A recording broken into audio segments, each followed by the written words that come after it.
Welcome to the Dr. Dad's podcast, where a naturopath and chiropractor come together each week to share lifestyle medicine, health advice, and inspiring interviews with some of the top experts in health and wellness, bringing you the latest in nutrition, exercise, ancient healing, toxins and detox, your microbiome, mindset, hormones, brain, and much more. Stay tuned. We're going to teach you how to experience growth daily. Hey everybody, Dr. Dad's coming at you with another amazing episode. We have an awesome guest that's been with us before. Dr. Patrick Porter is joining us once again. If you missed his first episode with us, that was episode number 59. Make sure to take some time, check that one out. That was an amazing episode. We have so much to ask this guy. This guy's a wealth of knowledge. We had to have him on a second time. And Nicholas, what's up, man?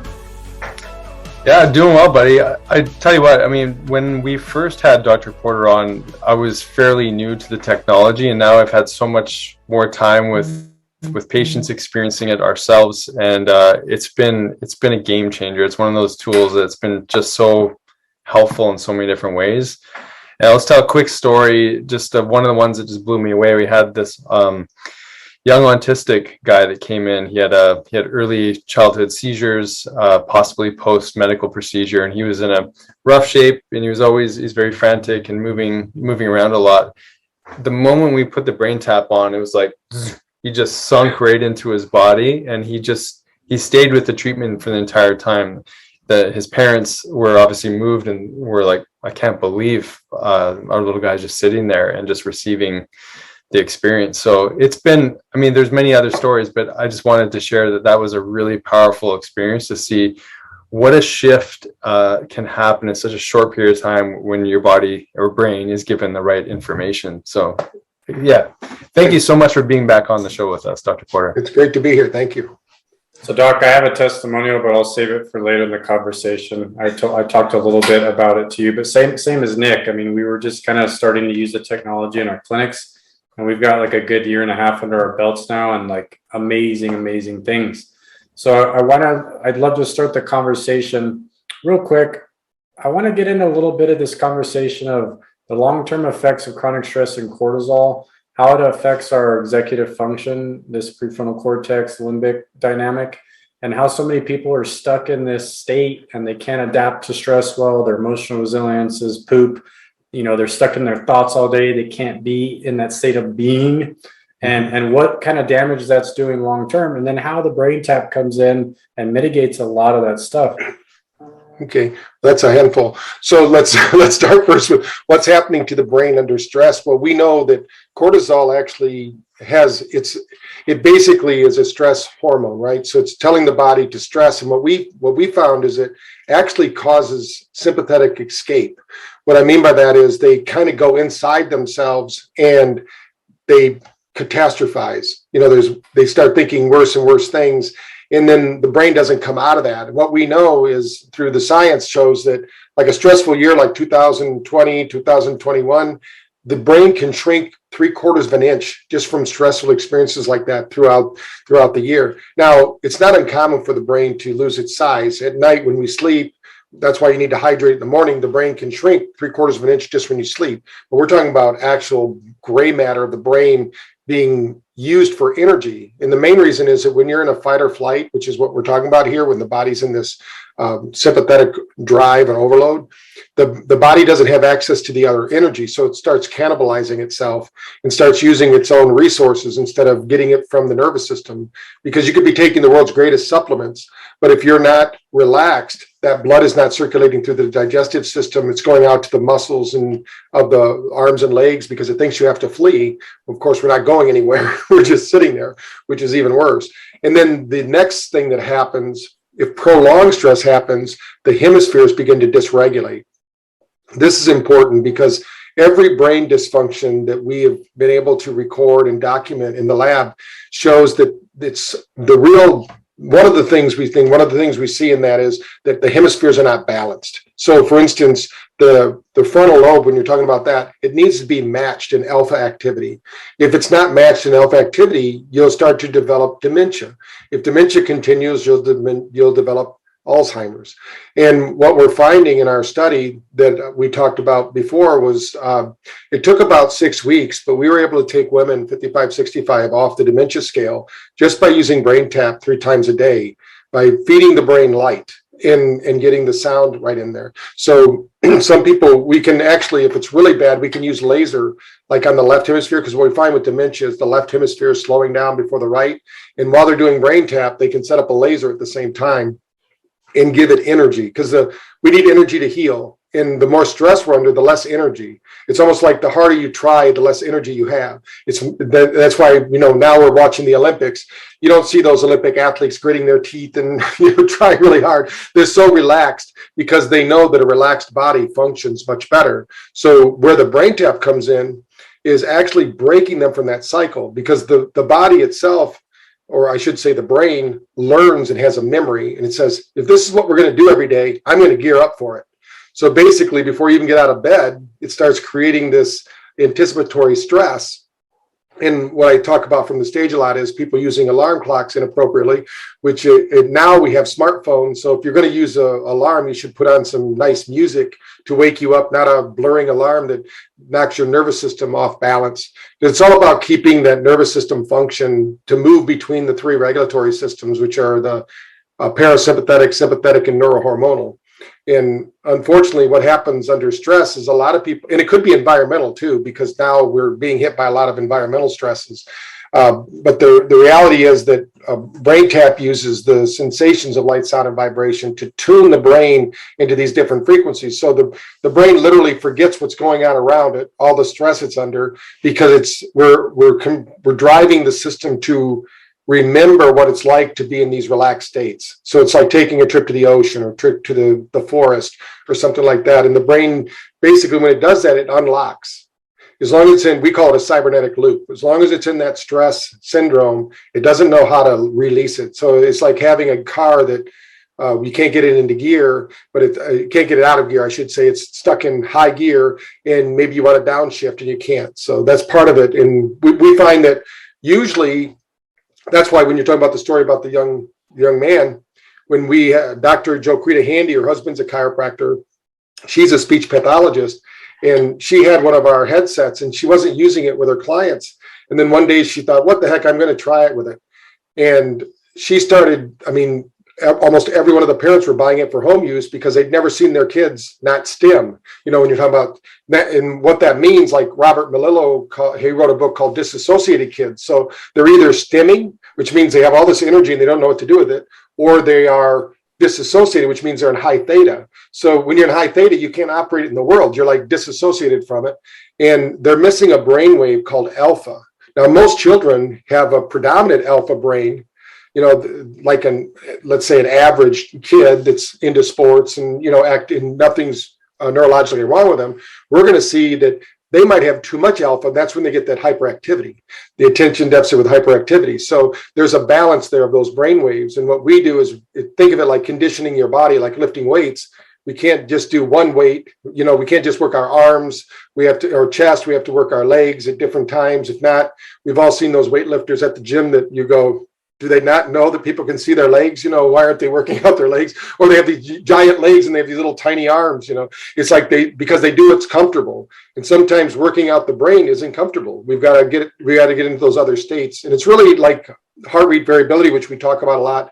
It's like, how do we get out of these stuck states into these flow states? And that's really what Braintap helps you do, because once you have that, you have a greater capacity for stress. Nobody's going to take away stress today. I think it's here to stay. And, it's just getting worse and worse. So we have to have a way to offload that stress so it doesn't have a biological effect that's long-term on our body. You wrapped it all up, man. Very good. Awesome. I love it. So, Doc, last time we talked a little bit, you told us about a study you did where these pilots were basically, you did a pilot study and looking at when they're crossing over time zones and having this jet lag.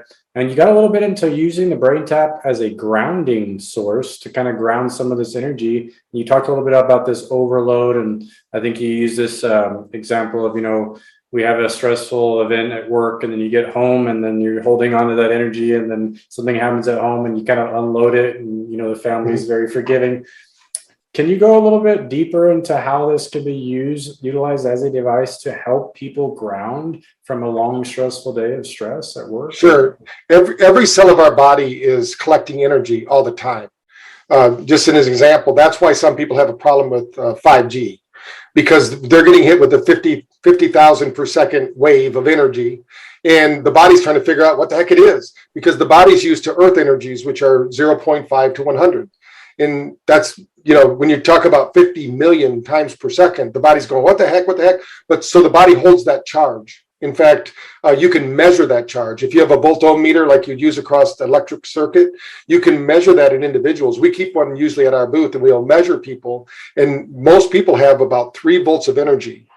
Well, the science says we should have 0. We should be at 0 point. And that's called grounding. Like if we get a grounding mat, or if we go out. And Dr. Debon, or David Debon, he wrote the book Radiation Nation. And he says right in his book, his first line of defense is Braintap. And the main reason for that is when you're in a whole brain state, which means both hemispheres are communicating, you're actually offloading that stress. So think of every cell like a battery. It's not every cell, but there's mitochondria there, but there's something on the cell called a chromaform. That chromaform is what holds the charge. And that's what starts that ATP chain, the Krebs cycle, and all of those things that make the cell work. And so the example I like to give people is, let's say that the 3 of us went to a party and Dr. Nick didn't want to go, really. He's like, I don't want to go to this party. But then we get there and they start playing all his favorite music. Pretty soon he's tapping his toe, he's bobbing his head. We're going, hey man, I thought you didn't want to be here. And he goes, I don't know. The music, your body absorbs that music if you like it. So then you start moving. You've got to move because the energy gets into the system. So when we do things that are healing and healthy, we want movement. Our body needs movement. So when we think about, I say there's 3 phases to wellness. And the first phase is nutrition, because you can't outthink a bad diet. So you can't just do brain tap and eat junk food and think you're going to be healthy. That's not going to work. And the number 2, you can't just do brain tap and sit on your butt all day. You got to move and breathe. You got to do things like Tai Chi, yoga, get adjustments, those kind of things, because you got to loosen up the nervous system. But the third thing we need to do, that's where the brain tap comes in, or technology like that, where we're going to move the brain waves. And as you move through these different brain waves, where we're sitting here right now, hopefully most people listening are in a predominant beta state, which is our reactionary mind state. We can make decisions, but we should have a healthy amount of alpha at the same time. So there's a full spectrum brainwave. What happens with most people, unfortunately, when we scan them, is that they're over 70% delta. And this is true now when we were at the John Bremhall's event that you were both at just recently. That's a different group, because that group's a healthy group, But when we go to a health conference with real health practitioners, different than when we go to a medical conference, who they aren't health practitioners, those are sickness practitioners.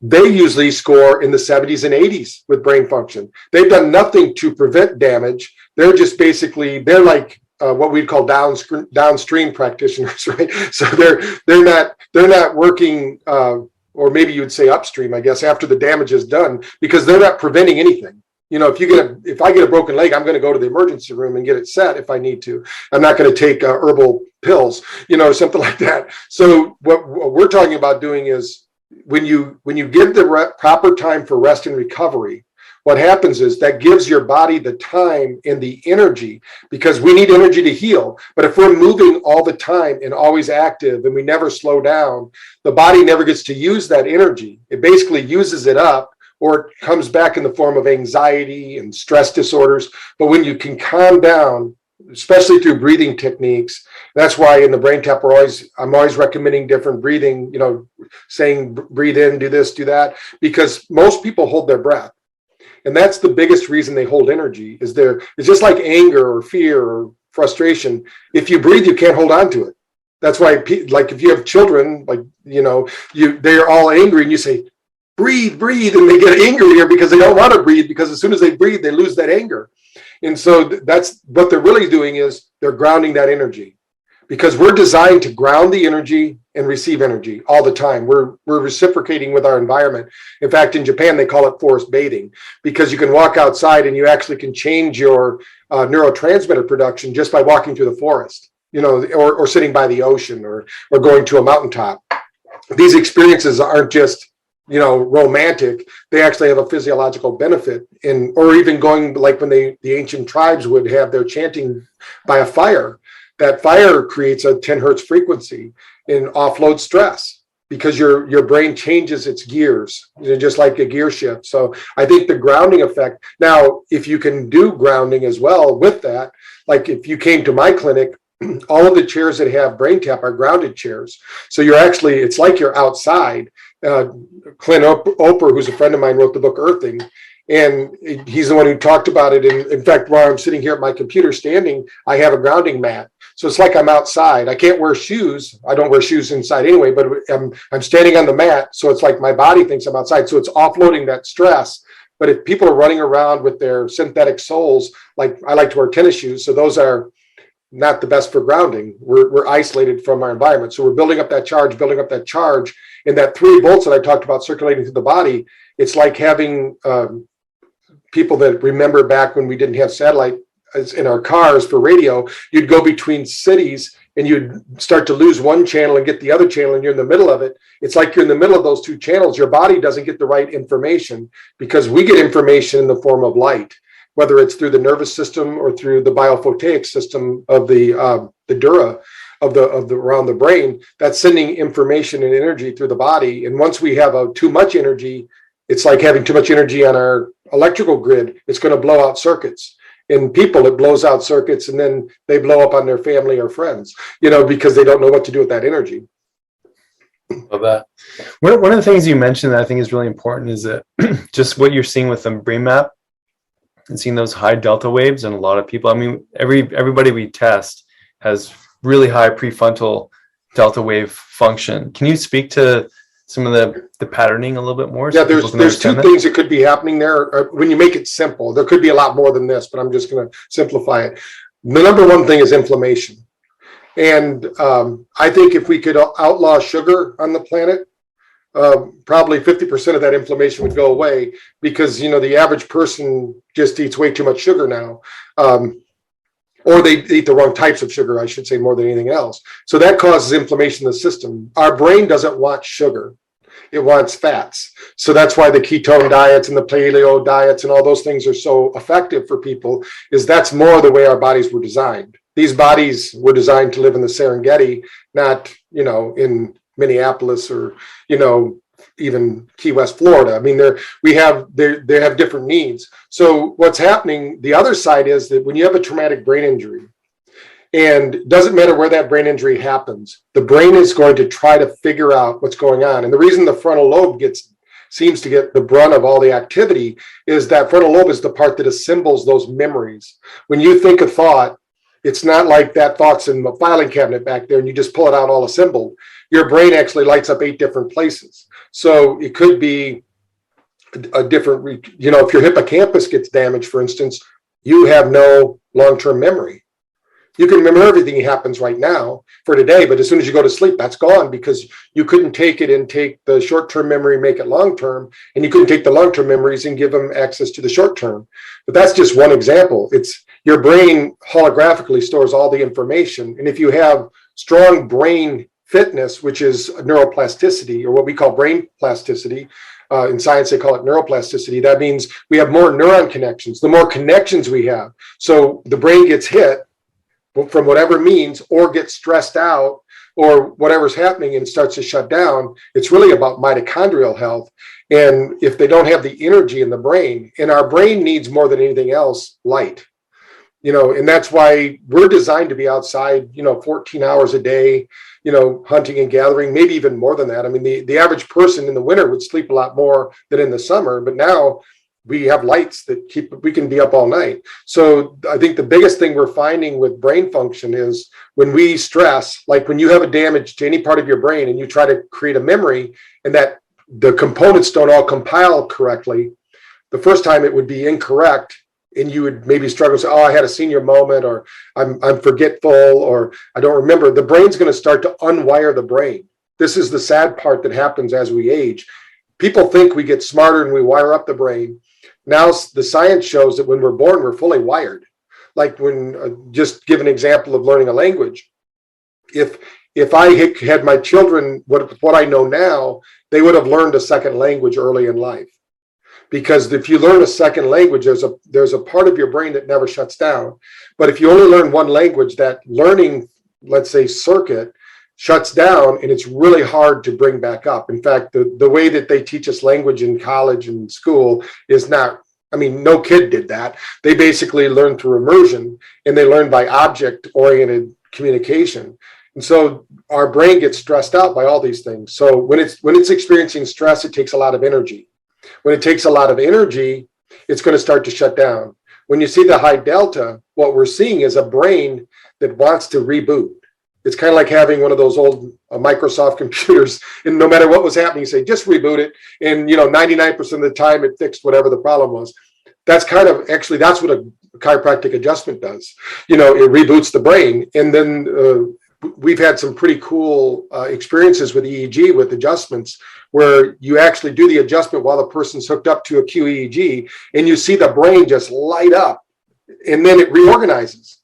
Now, depending upon how severe their problem was, they're going to need that duration of time and intensity. They might have to come in 3 times a week, because we found the nervous system actually tries to go back to whatever it thinks the neurological norm is.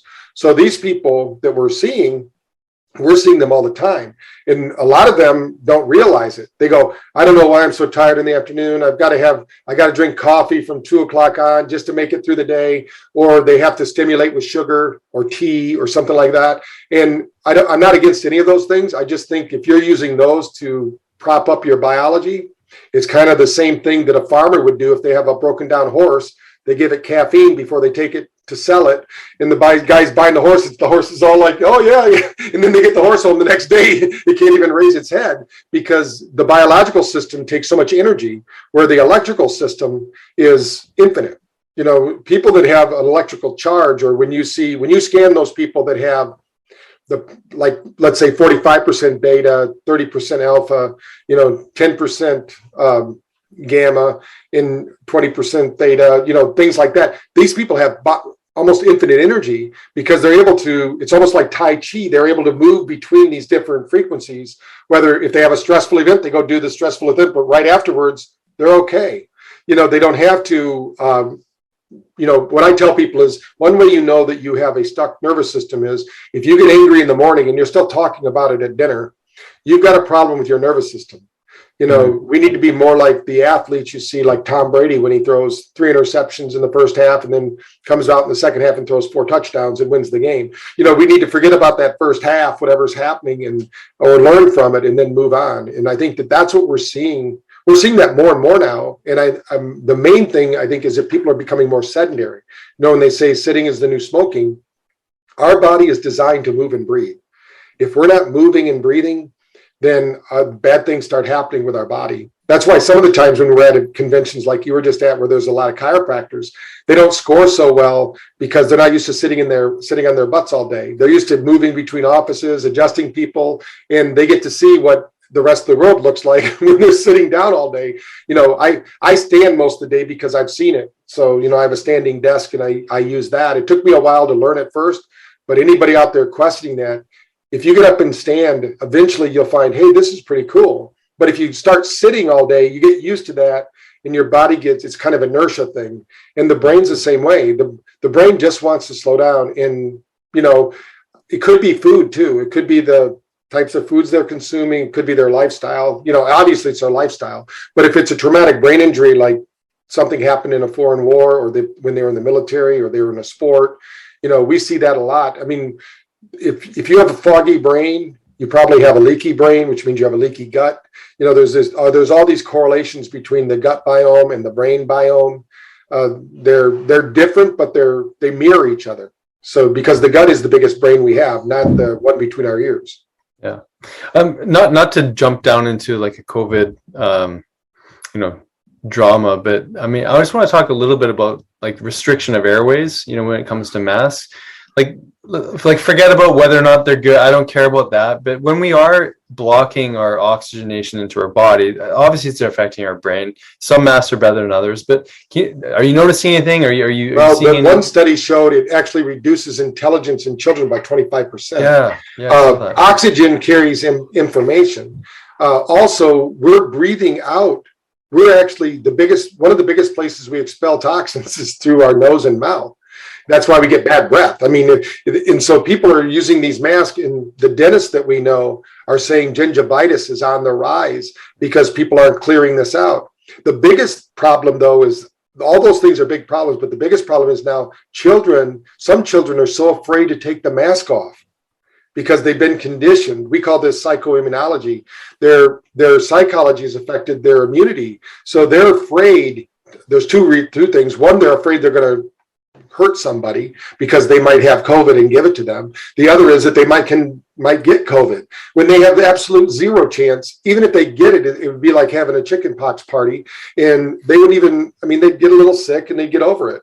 It's like, it's crazy. It's and what most people don't understand even about COVID, because one of the biggest things they say is if you have high blood sugar, right? Yeah. But one stressful event creates as much sugar from the liver as a candy bar, and you produce that yourself. So when you're wearing a mask, or you're afraid because you're wearing a mask, you're overproducing sugar in your system all day long. So that means your pancreas is working overtime. And I'm just really concerned about what's going to happen, because kids are passing out by wearing them too. I mean, they're making some kids, even today, there was just a thing that I saw on, I think, Robert Kennedy's website, where the kids were rebelling because they're watching pro sports and all these, and they're not wearing masks, but their teachers are still making them wear masks in school. It's like, how ridiculous.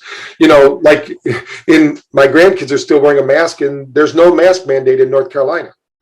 But the teachers are, I don't know who programmed these people, but they're totally bizarre, because there's no benefit to the mask. When somebody asks me, I say, well, it'd be the same thing as putting a chain link fence in your backyard to keep the mosquitoes out. So that's what you're doing. And don't put two of them on. That makes no sense. Put two chain link fence up. These things are so small, you'd have to have a hazmat suit on if you really wanted to protect yourself. I don't know if you've seen the Olympics here, but when people checked into the Olympics, the Chinese looked like you were going into a bomb squad or something. It's like, oh my God, it's just ridiculous. Of course, if they know more about it, if they created it, I don't, that's the word. So I don't know. I think that the main thing is, I think that common sense is not common anymore. Everybody's looking to the news for their public health safety instead of their doctors. And doctors have been bought out. I have no idea what would make a medical doctor want somebody to wear a mask for nothing. It's not going to do anything. Absolute zero. But it makes me really think, if we've been, sheltered in place, all these things going on, we're deoxygenating our brain, we're staying home, we're probably eating more sugar, we're not exercising as much. The quality of decision making is going nowhere but down. So, I understand how people can sort of get like hypnotized and start to think along the lines when you're not actually operating with a better brain to begin with. The energy, even just getting outside, getting grounded, all the things that you're mentioning. So, I do worry about, the implications, 5-10 years down the road. Definitely, we're both fathers as well. So, concerned about the safety of our kids too. There's the blue zone studies. I don't know if you've ever read about those. They're breaking all the rules of longevity. Every rule. We have to be outside. We have to have community. They're pitting people against each other on the silliest things. And to me, I don't understand where smart people went wrong. There's a book out though called The Snapping, and it's how occults are formed. And when you read that book, you'll see it's actually their playbook. They snap people. Because there's no logic here. Logic would tell you this is over. Mm-hmm. So a few people are going to get sick. People die every year from the flu. It's a wake-up call to be healthy. If you're taking care of yourself, if you're older, then stay home. Like they did in Sweden. I thought that was pretty smart. They're not everybody in your population. So it's just ridiculous what people think is reality. There was actually in Virginia, the governor just took all mask mandates away. And I have family that lives up in Virginia Beach. And there was a group of parents that are going to court to try to get the mask back in the schools. This is how ridiculous we're getting. It's like, you want your kid to wear a mask, wear a mask. Nobody said they can't. Don't force, but the thing is that I mean, if they look at the evidence now, there's going to be so much information about this mask and how damaging it is. Because if you want to hurt somebody's health, take away their oxygen supply. Yeah. That's almost all the things Dr. Brimhall and Dr. Mark and Doug talk about are oxygenating the system. We need oxygen. That's what we do. It's one thing to have that in Denver where you're doing the oxygen deprivation to train because you're going to go play the Denver Broncos or something. But, that's why people get so tired when they're skiing. There's not a lot of oxygen up there, and even though you're just skiing downhill. So I think that, eventually, I don't know if you've seen the movie Dope Sick. No, I haven't. It's on Hulu right now, but it's a series that talks about how the pharmaceutical industry took over and made Oxycontin like candy for people, and it's killing people. And these people know what they're doing. They don't care. They just approved this, even though the study came back, everybody said, do not make the vaccine available to kids. They killed kids. No kids were dying before this. They're making heart attacks normal for kids. Nobody's heard of heart attacks in kids. So it's like, but they don't care because I don't know what the agenda is. We can only speculate, but it's like the healthy people, the intelligent people that realize and take control of their health, like we would, if they're not in your world, like in the chiropractic world, because chiropractors have always been that lifestyle, but like the biohackers, they would never do this because they would measure it. They would see the results. They wouldn't listen to the TV. They'd call BS on it and say, no, when I'm wearing this, there's too much evidence out there. And I think that soon we're going to have a documentary, besides the documentaries that are coming out, like Plandemic and things like that, but there'll be documentaries that will show the corruption and the coercion and what happened to, they're killing, literally more people have died from this than from Hitler ever dreamed of. Over and over and over again. It's like, this is the worst thing that's ever happened to mankind. And it started with the mask.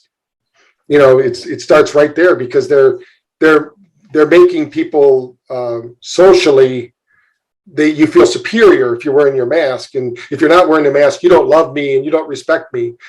And, one thing is I was really proud of my wife. She's never wore a mask, and her friends always, nobody ever asked her about it, even during the highest times. They go, why don't they ever ask you? She says, I still remember walking into Whole Foods and somebody ran over with a mask to her and she just said, no, thanks.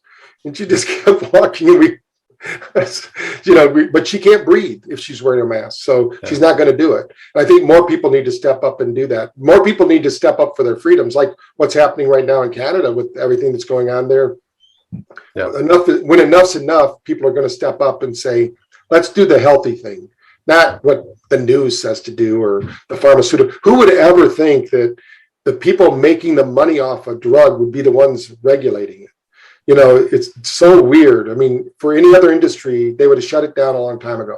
Yeah, it's a backwards world for sure. I can't help but think, like, metaphorically speaking, we're like all the little neurons on the planet, and we're not communicating to each other. It's really a metaphor for what happens in the brain when the communication shuts down. There's division, there's fighting, there's holding of resources, there's the shifting of those brainwave states are really a mirror of just how much division and dysfunction there is that's happening. But you're saying they actually did a brain map of the Earth and the population of the Earth. It actually looks like neuron connections and how we've grown, because it all works on the same fractal dynamic, just like every cell and the division of our body creation and a rose or any other plant. There's this design, what we would call divine design, that's happening all the time, and it's being disrupted. Yeah, I can't help but think that the solution always is unity, to find a way, like paths, like for the neurons to grow, for communication to happen, to work together. Really, that's what we're doing when we're rehabilitating your brain as well. Is you're creating more efficient communication, which means you get more power into the brain, more faculty, more utility for the things that you need to take action on. David, go ahead. I know you got some other questions, buddy. No, I'm just enjoying the conversation, man. No, just to kind of move in a little bit different. We were talking about it earlier. We were talking about inflammation, and you brought up a really cool research study where they were basically talking about photobiomodulation and inhibition of these COX-2 inhibitor or enzymes, I'm sorry, and how it was literally the equivalent of somebody taking a non-steroidal anti-inflammatory drug, and it does the exact same thing. So kind of talking about what we're talking about, how you have these broad ideas of, well, let's use this to sell a drug when something as simple as light can be used to do this. Can you talk a little bit about the inflammation and that whole bit? Yeah, whether you're using a laser, LED pads, Braintap, whatever, if you have the right tuned LED, usually between frequencies of 470 and 830, 860 nanometer, depending upon if you're going infrared or red or blue or green, all these different lights our body wants. And what happens when that light enters into the body, the hemoglobin absorbs that photonic energy. It does it all the time anyway. So we're always gathering that energy. But what it does when it's the healing light that we're talking about, like with a laser or Braintap or the LED pad, that hemoglobin is charged now with energy. It's going to create vasodilation in blood flow. This vasodilation in blood flow actually opens up with something called nitric oxide is released in the body. All these things are released to happen. And once that capillaries begin to grow, then they're going to build more lymphatic vessels. So everywhere there's a blood vessel, there's a lymphatic vessel. So we're going to detox faster. So we all know it's either thoughts, traumas, or toxins. So it's actually doing two things at once. It's kind of like building a supply chain to those cells that are dying, but it's also building a way to get the refuse out, because you can't clean a house that's full of sludge. So, whether it be the brain or the rest of the body. So what happens in the brain, the nice thing is that these hemoglobins circulate until they find a cell that's about to die, right? When it's about to die, then that cell actually is like a magnet. It attracts that photonic energy. Once it hits, they know it restarts the Krebs cycle, or the life of that cell begins again. It actually lights it up, and the mitochondria absorbs that cell. So cells, there's one study that they quote quite often from Harvard where they kept a chicken heart alive for over 35 years. Wow. Alone. It was not attached to anything, because what they did is every day they cleaned it out, they gave it proper light and nutrients, and they were going to see how long it would last. And I guess the story is that a janitor didn't turn the lights off one weekend and the chicken heart died or something. I'm not sure how it ended, but they figured that if they could have kept the cells of that heart alive indefinitely, as long as they gave it nutrients and got rid of the toxins, and those nutrients included light. So I believe that light is the most underprescribed nutrient on earth right now. And whether we get it outside, and the problem is because they've actually altered our atmosphere. So they've done studies with vitamin D production, and there's no place on the earth, even if you're out all day, that you can get enough of the UV light to produce the vitamin D that you need, because vitamin D is a light produced hormone. But we can take a pill, of course. There's supplements that can do it. But we have in our clinic, we have a UV light tunnel that you can go in, and we've actually tested it when we do weight loss, and we show people. We also have them supplement, but they can build up their own vitamin D supply because it's the right UV light. So our body's used to this light, and that's what I was talking about in the study you mentioned earlier about the pilots. Our body is tuned to the light of our sun. It's not just a comic book character like Superman. We all get energy from our sun, or the light, I should say, from the sun, in our gravity. All of these things help us to build our body. If we were in space, the astronauts, when they're in space, part of the problem is they don't have gravity, so they lose muscle so quickly, and they're not getting the light like we are on Earth. The light, when it comes through our atmosphere, actually changes and is more healthy for us than light from when we're in outer space. So there's a lot of things that NASA has shown. So they actually use what they call John Ott lights on the space station. And we have some of those here because I've done some work with John Ott when he was alive. And now we have his newest technology. You can put it next to your computer, and it's like you're outside working. So you can use a grounded mat, you can use these LED lights, and you can basically, it's really bright though, so I don't use it next to my computer. I just do a 15-minute dose in the morning, and it resets my circadian rhythm. Can you speak to the UV light or like the destruction that's happening or something? Is it something to do with our well, what's happening is they're trying to get rid of global change or global warming, they're calling it. Right. But this is normal. This happens every so many thousand years. This is not what most people don't realize is when one of those volcanoes erupts, it puts more particulates in the air than all the mankind has done since the beginning of time. Just one volcano erupting, so it's like it's a mad dash for insanity. And I'm not saying be green or whatever, but they're crazy thinking like that. So what they're doing is they're actually putting aluminum oxide in the air. When you see the chemtrails, they've now come out and said it. I live in a really small town. We don't have big jets here. We have a small airport, has 3 flights a day and goes just to Charlotte. That's it. But if you look at our skies, there's crisscross patterns all the time. And what they're doing is they're trying to block the heat from the sun to stop global warming.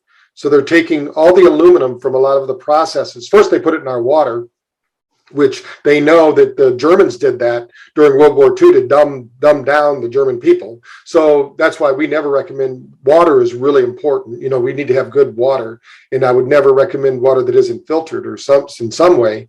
But then they're putting it into our skies. So if people, if you have a new car now, you have to get it treated, or you don't have to live by a military base, but your paint will get eaten off because we have acid rain. And it's all because of crazy people thinking they can, mess with Mother Nature when, we don't see blue skies anymore. There's even out west when I used to go visit my grandma in New Mexico, and you'd see these beautiful big skies. They call it blue sky country. It's not, it's dull, because they're polluting our atmosphere. And once it's up in that ionosphere, with Gene Roddenberry, when he died, they put him up there. So, it circulates around the planet forever, or at least for us, it'll be forever for us, because it's not going to go away in our lifetime. So it basically disperses. And then if our guys get their way like Elon Musk, we're going to have 300 satellites in the air. We won't even be able to look up and see anything. We're going to have towers in the air following us everywhere. It's a sci-fi drama of magnificent proportions that is not good for us. I mean, some technology is going to come around, like the grounding pads and things. There's just going to have to be a lot of, which is things that are really not necessary. We should be naturally doing these things and not having to have an engineered solution to an engineered problem. Yeah, you paint such a really important picture. And I love how your technology is sort of disrupting the disruption that's happening. And we really have to become more adaptable, more resilient humans as a result of the constant manipulation of our environments, whether it be electromagnetics to the pollution to, the chronic states of stress, et cetera. So, I love how you are helping to disrupt the disruption by bringing this technology that's actually serving us and not creating more problems. And so many people think that happiness comes in a pill bottle or a potion. You've got to do it within yourself. Happiness is truly an inside job. And we have the world's greatest pharmacy between our ears, but people are so quick to pop a pill. And I can't tell you how many clients that I've seen, I'll say, how would you rate your health on a scale from 1 to 10? And they'll say 8 or 9, but then they're on 17 different prescriptions. And I'll say, do you think that you're healthy because you're on these prescriptions? Or what? I said, we got to get you off these prescriptions. Then we'll find out if you're healthy or not. No, they think the drugs are actually making them healthy. They're not. They're actually toxic to the body. Most of those drugs too, by the way, are aluminum. Wow. That's the biggest filler in prescription medicine. And they know it dumbs down the synaptic firing of the brain. So they're not getting the same connections. We used to call it the Thorazine shuffle when my brother used to work at the VA, because he worked in the medical, and they would just give him Thorazine, and these guys they didn't even know where they were at. Wow. They're doing that to the masses now. No doubt. We see it often. When people start doing some brain detox, start doing some of the optimization stuff, using Braintap, detox, sauna, IVs, whatever. You're really putting your body back into a place of communication with nature, how it's meant to be intended. And when you're having that disruptive pattern of chemical or electrical or, whatever the trauma is on the body, it's really hard to function really efficiently in the world around us. So yeah. That's huge. Can you speak to you mentioned the chromophores a little bit, are these little receptors or ways that acquire the light into the cells? Every cell has it. It's a part of the cell that actually reflects the light. Like when whatever color you see me as, I'm actually absorbing all the other colors. I'm reflecting that one. So every chromoform absorbs different like brand of color, depending upon its use and function. So it's a signaling system too. They're now knowing that something called biophotic discharge actually changes our cellular makeup or our gene expression every 40 seconds. Every cell of your body changes every 40 seconds based on your environment, based on the food you consume, the people you're talking to, the attitudes you have, the conversations, all of these. It's like the matrix, but inside every cell is changing. And so in order to show up as your best self, and you kind of said it earlier, is you have to have energy. We live in an energy economy. And it seems that almost everything that's being like sugar and coffee to extreme, all of these things actually drain us of energy. So by the end of the day, people just drag themselves to bed and then they don't sleep well because you need energy to sleep. People don't realize that you don't need light energy, but your cells need to be charged enough so that you can get that rest and relaxation to rebuild the body. Because without that energy, you don't have that really important chemical called ATP that we need to. That's the building block for energy in the body. So when we think about what's happening to us, it's really happening through us. And so many times these chromoforms get damaged because, let's say, people are putting on, that's why even makeup, when people wear the wrong makeup, like they don't realize how toxic makeup is. That's why a lot of the health professionals start selling different skin creams and things like that, because people are lathering up with pure toxins. To give you an example of chromoforms, in the ancient scriptures of India, they talked about something called chromotherapy. And that's light therapy, but it was from the sun. And what they did was, people wonder, why do people do yoga and Tai Chi in the morning? Well, they wrote about it in the Vedas. They said the first 2 hours in the morning before sunrise, the earth has more infrared light hitting the planet than any other time of the day. And what they literally said was, your cells build up with the energy from the sun and you don't get burnt. You do not need sunscreen. Wow. And, like our light helmet we wear, when I go out on my boat, usually I'll do a 10-minute session with my brain helmet. My head never burns, and I got a lot of surface, that could burn, so because after I read that, once the infrared, so it's there to protect you too, but we're not out in the sun anymore. It used to be we'd wake up, the sun would come up, we would be up, and we would be outside maybe sleeping, and we'd be getting that infrared light. And now we have homes that block all that or reduce the flow of that light into our homes. And we're not getting the same light exposure. And so those chromoforms aren't getting really charged or discharged. And then if you have toxins, I think toxins are the biggest deterrent to building up energy in the body, because if your body has to manage toxins, it's not building energy. It's basically it's like having a house that you're constantly always having to repair. You don't ever get a chance to sit in the living room and just watch a TV show. You have to be doing something all the time just to keep it up, or it's going to fall down around you. And that's why people, they'll say, I just collapse in my chair at night. Or the guy that, there was a study done on a guy's brain, and his wife said all he did for the last 15 years of his life was come home from work, stop by the store, get a 6-pack of beer, sit, watch TV. She would bring the dinner to him at his chair. He would pass out from drinking the beers. She would take him to his bedroom. He would get up, work. That's all he did. When they did the autopsy on his brain was only a brainstem, and he was still functioning. So he was basically just a robot. He knew what to do. He knew how to drive home. He knew how to buy a 6-pack. He knew how to sit in front of the TV, and he knew how to pass out. That's about, and he had a job that was, he was a woodworker. So he did his woodworking, and he was really good at it, but he could not stray. And some people, as they get older, that's why it's so hard for them to change. So for brain fitness and keeping well, you want to do a lot of things. You want to be like not just one sport. You want to have many sports. You want to be really active and, challenge yourself, drive home a different way, watch different shows, turn off the news, things like that that are good for the brain. Talk about a real image for, if you don't use it, you lose it. To the literal sense. I mean, that's they've proven that stress shrinks the brain at 3/4 of an inch. So when it cannibalizes itself because it can't get energy, and your brain is fat, so your brain needs fat. So if you're not going to give it the healthy fats that it needs, it's going to start cannibalizing itself.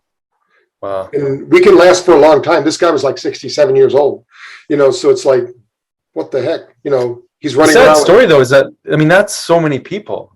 You know, so many people are so habituated in their routine and, you know, eating the wrong foods, drinking the beer, the alcohol at night, coffee to wind up in the morning, alcohol to wind down.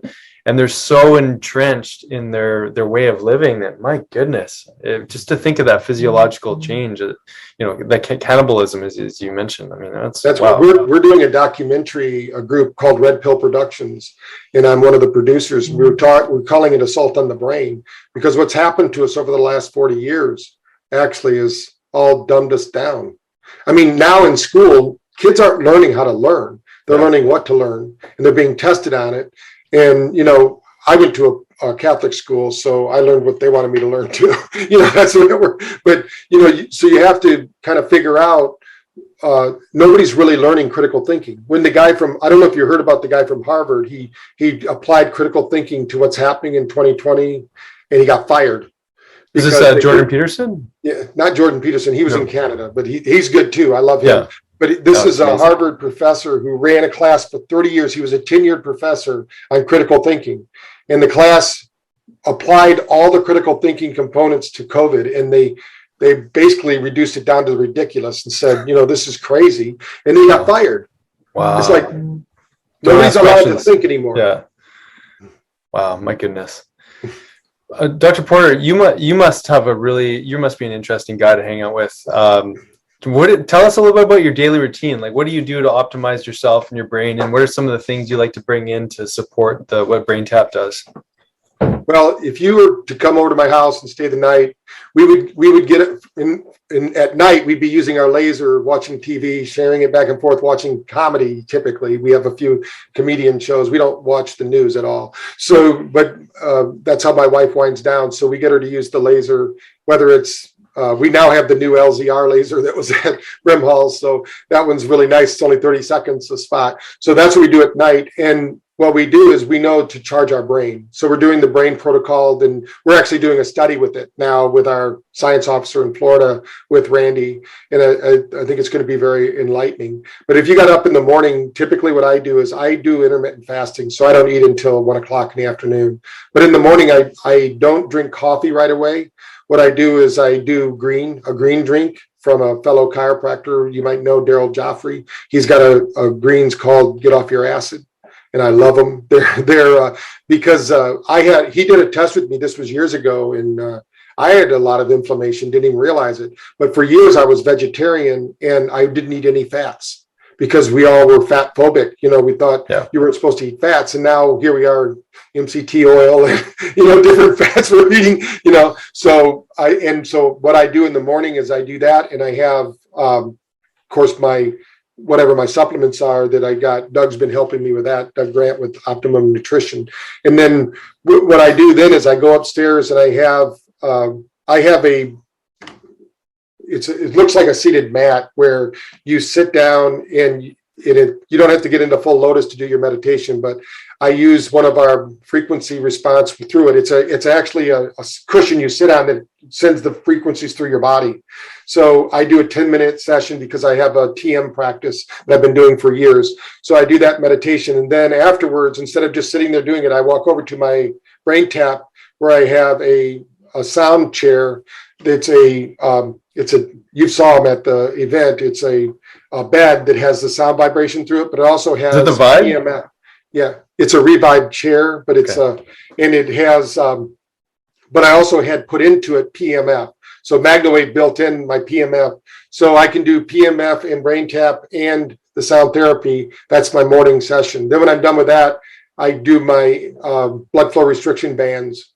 I can work out in 20 minutes and then I usually jump for 10 minutes on my mini tramp, or I do my, I have a sonic vibe that puts frequencies through while you stand on it to get the lymphatic system going. All of that typically takes about 2 hours. And then I usually do a recording every day when I'm home. I do when somebody says, how'd you do 1,400 recordings? I'm either writing or doing a recording something in the morning. Every day I have a plan that I'm going to do something that's going to outlast me. So it's either continue to write a chapter in one of my books, and I've got a book writing right now with Rashika Sakri that's called The Third Wave of Wellness. She's the ex-head of Google. wellness, and all the wellness professionals got fired from, or they left Google during this time too, because they basically offloaded all their health people. It was crazy. But then I just go about my business, and I usually do about 10 o'clock, I'll do a keto coffee, something like that. And we usually don't do caffeinated, so it's naturally decaffeinated coffee, but I like the taste of it, but it gives me my ketones. And then I usually eat about 1 o'clock, and then, I'll usually, like right now, I'm going to eat tonight. It'll be dark here, but typically I try not to eat after dark. It seems to be best for me. And in the evening, I try to wind down. We kind of have a policy at the house. After 8 o'clock, we're not supposed to talk about business, but she's also a business partner, so sometimes we breach that one. It's hard. My kids will tell you we had a hot tub in our house when we lived in Virginia Beach for years, and the kids came out. We're in the hot tub. They go, "Not here. You're not talking about business in the hot tub." It's like. But for me too, I love playing games, so I like to golf. I live on a golf course community. I also have a pool table in the house, so I'm a guy with a bunch of toys that I like to. Not only, if you went to my office, I have a 12-station biohacking lab there that has all the high-end equipment that we take people through, and like we can measure the brain and see how it works with all the different equipment we have. So if I'm at the office, I do an even more, because usually in the afternoon, I used to go to the office every day, but since COVID, I usually only go down there 2 or 3 times a week when I want to do my. There's the UV bed that I was talking about, and then we have the light bed, and then we have the vibrosonics. The better one there that does frequencies. You can actually do all the right frequencies while you're standing on it. So we do that at the office. That's amazing. I was curious, have you paired any microdosing into any of the brain optimization strategies, and what have you noticed? We've done microdosing with Joquita Handy, the one I was talking about with autism. She's actually done it with a lot of different things. We did a study with David Rosenfeld. He's a chiropractor in Dallas, and he was working with the vets. Vietnam vets, or one of the vets groups there, and they were doing an psilocybin study, and we were going to do it with Braintap, and we had about half of the people didn't want to do the psilocybin because they had addiction problems, even though it's not been found to be addictive. What we did was we mapped the brains of those people doing a psilocybin, and then I made the gamma sessions. So on the Braintap, if you go into the power user, there's a whole series of 10 sessions for gamma. Those were designed after the brains of people on a psilocybin. And we had the people that didn't do the psilocybin were on psilocybin trips without a psilocybin, because the brain actually, when you produce GABA, which happens in theta and in gamma, you create the neurotransmitter GABA. That's a precursor to DMT. Right. And our brain creates its own DMT. Every cell creates DMT. So, and that's what, like when people are licking those frogs or doing those things, they're really getting the molecule. So that molecule is inside of us right now. So what happens is we get those kind of out of body kind of experiences. And the neat thing is that we see the brain reorganize in the higher state. We never would have thought about gamma until MIT came out with a study, and I got to meet with Lou Tai at the brain center at MIT. I got to meet with her and talk about her research, and she has a $10 million machine there, or room, that flashes blue light at 40 hertz frequency. And I said, how much gamma do you produce? And she said, well, we average 6%. And I said, well, I'd like you to do some experiments with my headset, because we average 23%. She was blown away. Wow. You don't need to build a $10 million room in flash. You can do it with the retinal flashing and the ear lights, and you can get the brain to tune up. But that's what we found. And so we have, there's a practitioner in California that does something called the cocoon experience, and they use those beds, the sound beds, and they use a weighted blanket, and they use Braintap, and they use different. I'm not an expert at microdosing. I don't know exactly what they're doing there, but I know sometimes they do DMT, the actual chemical DMT, and they do some psilocybin, and they might even do ayahuasca, but I don't know. I think that has to be administered by a shaman or something, but they're doing it for getting people off of drugs. Yeah, in opioids, because it seems like just like this movie showing that the opioids actually rewire the brain. And what they're showing these microdosing does is it unwires the problem states in the brain and puts the brain back into like a set point where you can start making new decisions instead of formatted like a hard drive that's formatted to run DOS, but you want it to be formatted to run Apple or something, you know what I mean? So it like retrains the brain. I thought it was pretty exciting. Dr. Rosenthal hasn't released his data, but I've seen what happened. It was pretty exciting what happened with the vets sleeping better. We were getting similar results with just Braintap, but he wanted to see what would happen if we could add. And I'm a big one for synergizing the effect with different things. Well, there's definitely something to be said for the biochemistry and neurological, and light, support system. So, David, we're almost at the top of the hour, buddy. This is awesome. Yeah, no, I'm just enjoying hearing Dr. Porter's routine and stuff. Doc, me and Nick have posted some and tagged you a couple of times where we do our red light therapy while we're doing the brain tap. And that's been a game changer for me. I get on my light bed a couple times a week, sometimes 3 times a week. But significant difference, like you're saying, when you're pushing more energy into the body and then you're doing brain tap, you're getting that circulation up to the brain. You see this huge effect. Me as a chiropractor, I'm an energy-based chiropractor. So all day I'm working, with energy. And I've noticed that my sensitivity to it is better and heightened. The connections I have with my patients when I'm doing the work is better, and the results I get are better when I charge and pre-charge the beginning of my day and just roll into the day. So, it's just phenomenal, man. I can't talk well enough about it. So I'm really enjoying stacking a little bit and doing some of that stuff as well. And then I did want to talk real quick and give a testimonial for you, because it's nothing short of just amazing, the results I've had with a client that had a TBI. So I had a patient that he wrapped a 4-wheeler around a telephone pole, traumatic brain injury. Literally, when he came into my office, it was just not there. The guy could barely walk in. Vestibular system was blown. You would talk to him, no cognition, just no processing, no coherence. So what I do, and I love the way you say this all the time, you say brain tap's a part of the process. It's not the process. So we do, neurological integration system, chiropractic adjustments, nutrition for the brain. And then we're doing brain tap regularly, light therapy. I'm stacking all these things on top. When he was coming in initially, brain tap was just a normal part of his visit. And it was interesting, his brain could not handle very much at the front end. I think we were getting maybe 2 minutes and then his system was blowing out. So we had to work him real slow into doing the brain tap and getting that full treatment in. Mm. But right around 6 months, he was sitting his stride to the point where I told his wife, I said, look, let's have him take it home now. I want you to do this 2 to 3 times a day, morning, evening, in between, however much you guys can. 2 is great, 3 is going to be a lot better.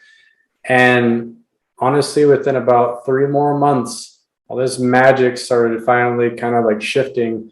And this guy came back.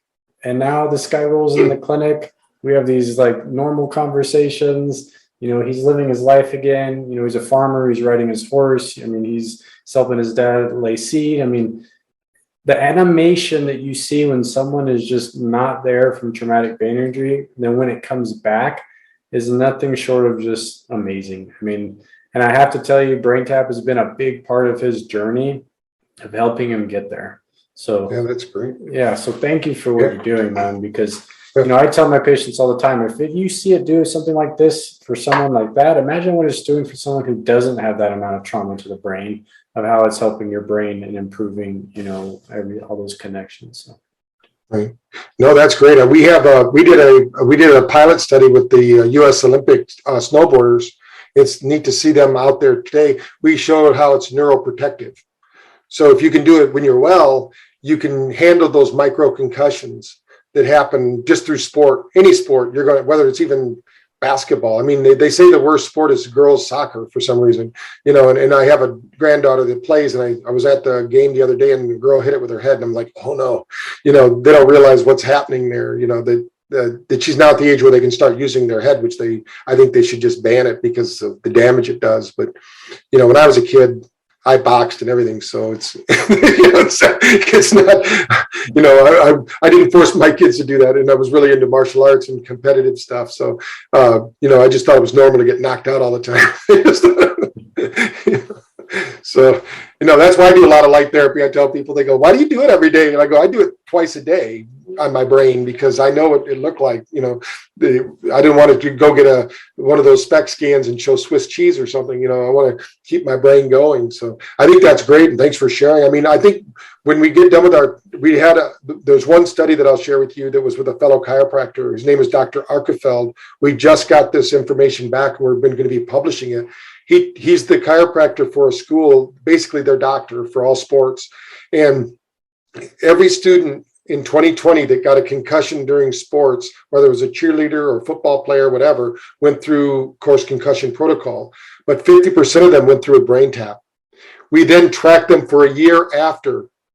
A year after, when he did all the neurological treatments and trainings and validations, the people that used Braintap, all of their neurological markers were 50% or more above the others. Oh, wow. Wow, So amazing. we're going to be publishing that. And then we've already got a couple of large universities that we've sent that to, the preliminary report, and they want to mimic that study with their, hopefully it comes through here very soon, but we have some really large universities and their whole sports teams are wanting to get on board with this because it's something they can all do. They can set up a little room, and have I don't know if you've seen the Kansas City Sport, the soccer team, but we sometimes show the pictures at times where they set up a 20-station brain tapping room for the soccer team. And they all do it after practice. And we showed how they raise their energy so that they can have more life after their life of soccer, during the day. I mean, I can't imagine why there wouldn't be more sports teams out there getting on top of it. I mean, we have the privilege of working with an Olympic athlete with him using it, and he had an injury, and his mom has been talking to different people within the Olympic committees and whatnot. And I mean, really, if you're in sport and you want to just optimize performance, or there's a potential for injury, having a more resilient brain and one that can bounce back as a result of the injury, I mean, this is a prevention tool and a recovery tool and an optimization tool. So it's right. There's so many uses for it. Yeah, we have an elite athlete study going on right now with professional athletes that are all-stars in their field, from football to hockey to baseball. And hopefully that will open some people's eyes because they're willing to do it just to be part of the study, because especially the linemen, that are getting those micro concussions, they don't want to end up because it does affect your psychology. I mean, it affects you in ways that you don't think about. While you're young, you get away with it, but as you age, if you don't correct that brain function, it's just going to get worse and worse. And, only bad things can happen. And so it's very good.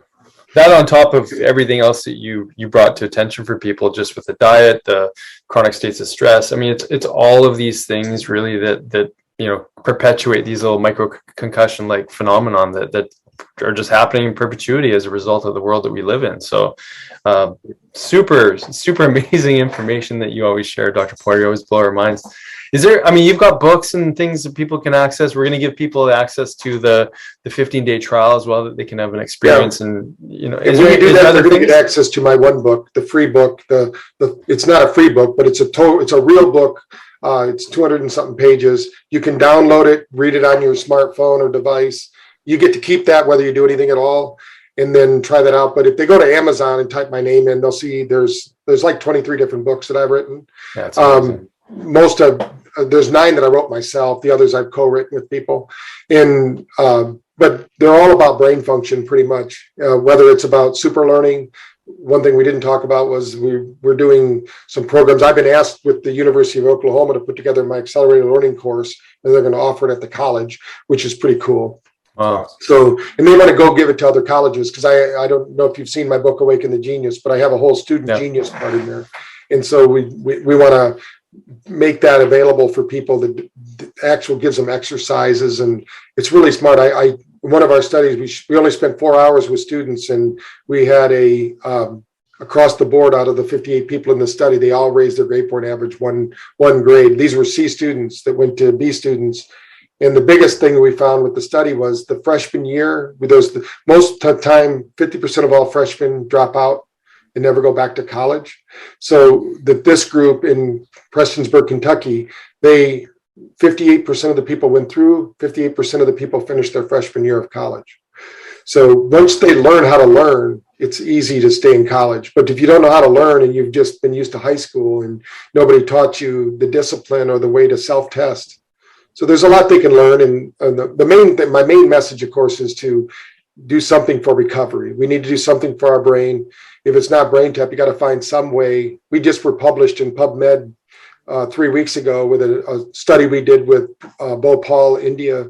We did a pranayama breathing exercise where we showed the frontal lobes matched, just like you do with Braintap, but we're always looking for ways to do it where you can do it without Braintap, but it takes a lot of work. I mean, these people had to do pranayama 3 times a day for 20 minutes each day, and within 6 weeks they had to match brains. So it just shows that these breath work processes do work, and there's a lot of different breath work activities too that really activate the brain.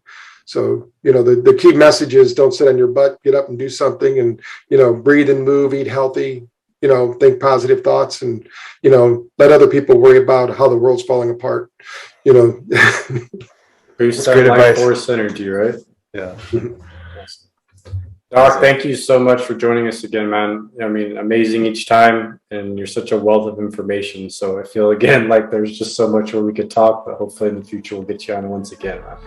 Sure, we'll get out again. You don't have to wait another year and a half, but when you're ready, let me know, and we'll keep sharing. Hopefully, we'll have really good news about what's happening on the planet, and all this will be in the rearview mirror, and we'll be looking forward to a healthy future. Yeah, I look forward to that. Yeah, thank you. Thank you. Thanks, Doc. Have a good one, man. Thanks for listening. If you enjoyed today's podcast, please be sure to subscribe to the Dr. Dads and share with your family and friends. You can also follow and interact with Dr. Nick and Dr. David on Facebook and Instagram for a daily dose of inspiration and the latest in health and wellness. Be well.